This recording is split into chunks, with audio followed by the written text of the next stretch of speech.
European Commission President Ursula von der Leyen accused Belarus.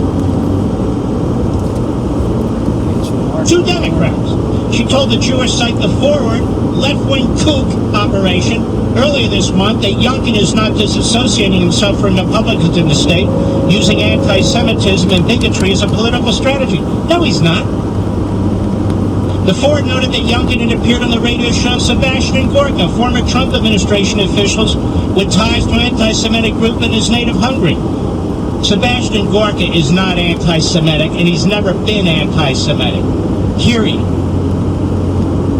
Unlike the Washington Post, which did its best during the 30s and 40s, even though it was bought by Eugene Meyer, Jewish and a Republican, did its best to cover up the Nazi regime's atrocities for so many years during the Holocaust. So this is the Washington Post.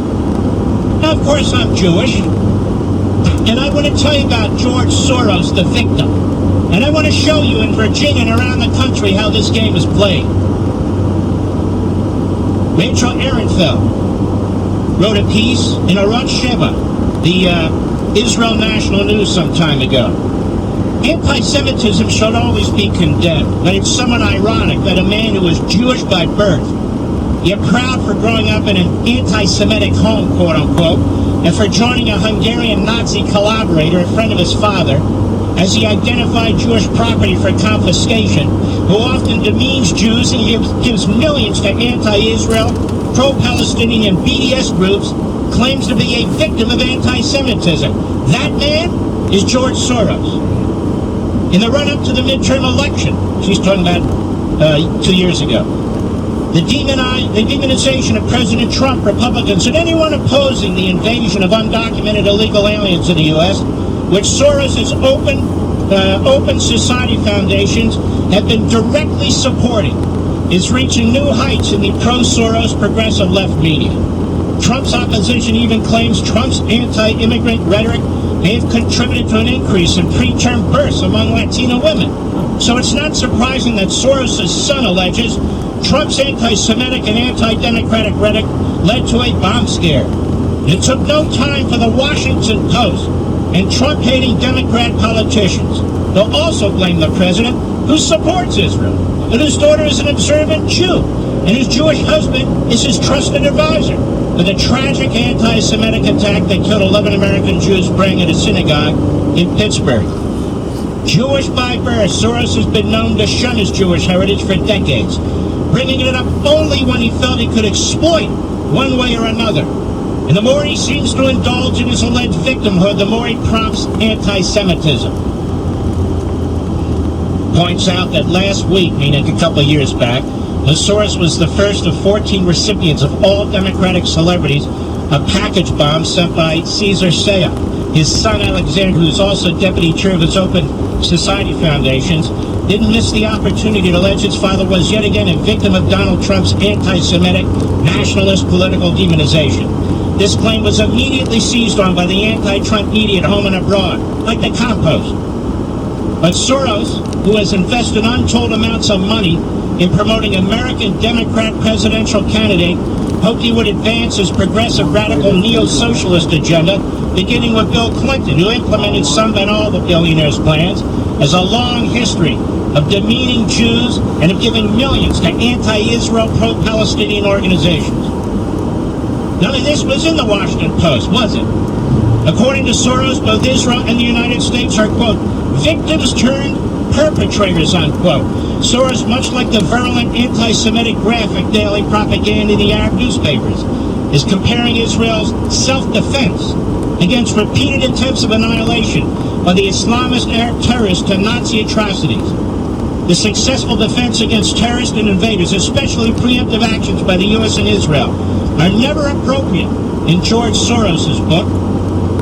His history of how Israel fought for its independence could have been written by Noam Chomsky, Yasser Arafat, Ayatollah Khomeini. Quote, after the war, World War II, Jews resorted to terrorism against the British in Palestine in order to secure a homeland in Israel, Soros writes, in the bubble of American supremacy. Subsequently, he writes, after being attacked by Arab nations, Israel occupied additional territory and expelled many of the inhabitants. Eventually, The Arab victims also turned perpetrators, and Israel started suffering terrorist attacks. So in other words, by surviving Arab-Muslim violence all these years and by defending themselves, the Israeli Jews have brought all these problems upon themselves. Israel Jews are getting what they deserve in Soros's mind. This is the great George Soros, who Youngkin dared to mention, you see, because it's anti-Semitic to mention George Soros, who's destroying our country. When the U.S. invaded Iraq in the aftermath of 9/11 attacks, Bush felt obliged to pay attention to his Christian fundamental constituency that establishing a strong military presence in Iraq would help to transform the political complexion of the entire region. This would reassure Israel and weaken the Palestinian extremists, he wrote in The Atlantic. That is Soros. One of Robert Slater's unauthorized biography, which also reports the blue-eyed, blonde-haired Soros would beam when other children would tell him, "You don't look Jewish." More recently, as the opposition of his well-funded political agenda for a globalist, progressive, socialist world, especially support of illegal immigration in Europe and the U.S. has increased, so did his allegations that his opponents are anti-Semites. He even filed a lawsuit against the Hungarian government over a new law to stop support for illegal immigrants, claiming the law undermines democracy and establishes a dangerous precedent. And it goes on and on and on. Soros's 1995 book, Soros on Soros, not too much of an ego, contains a clue of his thinking. I do not accept the rules imposed by others. I recognize that there are regimes that need to be opposed rather than accepted, and in periods of regime change, the normal rules don't apply. So clearly Soros considers himself as someone who's able to determine when the normal rules, quote-unquote, should and shouldn't apply. Those who oppose him, he deems anti-Semitic. By now it should be evident that Soros is loyal only to himself. His tremendous wealth has allowed him to buy politicians and influence domestic and international politics, which he advances through a myriad of organizations. The religion he was born into, which he disdains, has nothing to do with his political actions.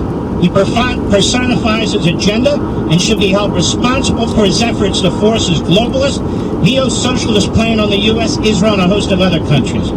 Acknowledging his meddling has nothing to do with anti-Semitism, but you can always count on him to claim victimhood and trivialize anti-Semitism. That is George Soros, the disgusting Washington Post hack reporter,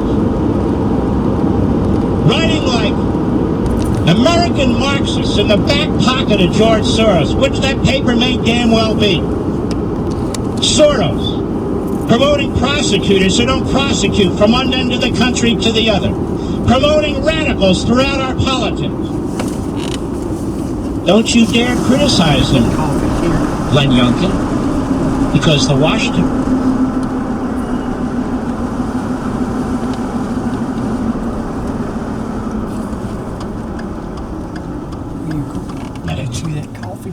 You heard me right. Let me suggest to you that it's Terry McAuliffe who's anti-Semitic. When we come back, I'll explain. We'll be right back. Blood. Listen. Let me ask her. Let me ask Mom if there's anything. She is a Spectrum certified new artist in